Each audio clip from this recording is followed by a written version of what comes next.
So finally 12টা বেজে গেছে and happy birthday. Thank you. So hey guys, what's up, welcome back to my another video. দিনটা ছিল 15ই August আর সেই দিন ছিল আমার হাজব্যান্ডের বার্থডে। তো আমি সেই মতো রাত্রে 12টার সময় একটা সারপ্রাইজ দেবো ভেবেছিলাম, বাট সারপ্রাইজ দেওয়ার কিছুক্ষণ আগে তো সে জেনেই গিয়েছিল। আর এখানে আমি একা একা যতটা পেরেছি ডেকোরেশন করার চেষ্টা করেছি, হয়নি জানি।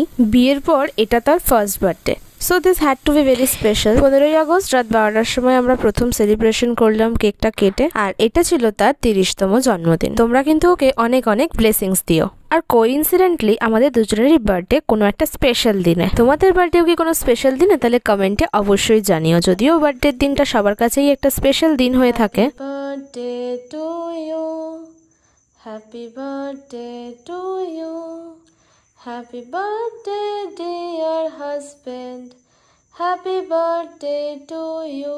সো এইভাবেই ছোটখাটো একটা সারপ্রাইজ দেওয়ার মাধ্যমে ওর বার্থডেটা আমরা সেলিব্রেট করলাম মাঝরাত্রিবেলা। দেন চলে গেলাম ঘুমোতে, বিকজ পরের দিন তো আরও অনেক কিছু ছিল বাকি।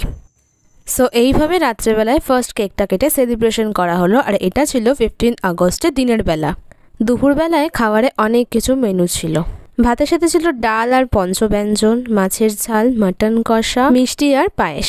তোমাদের এরকম বাঙালি অথেন্টিক খাবার কার কার ভালো লাগে সেটা কমেন্টে জানিও। দুপুরবেলার খাওয়া হয়ে গেলে একটা ভাত ঘুম দেওয়ার পর সন্ধেবেলায় সেকেন্ড কেকটা কেটে সেলিব্রেশন করা হলো।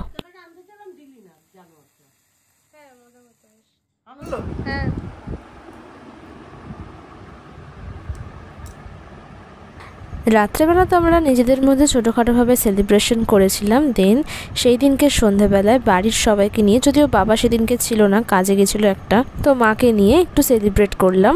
এই স্পেশাল দিনগুলোতে আমরা নিজেদের সাথে সময় কাটাতে বেশি ভালোবাসি, মানে ফ্যামিলির সাথে, বিকজ বাইরে তো ঘুরতে যাওয়া অন্য কোনো দিন যে কোনো দিনই হতে পারে। এইভাবেই কাটলো আমাদের সেই দিনটা। ভিডিওটা ভালো লাগলে অবশ্যই একটা লাইক করে দিও, আর চ্যানেলে যারা নতুন তারা সাবস্ক্রাইব করে দিও। So bye bye and take care.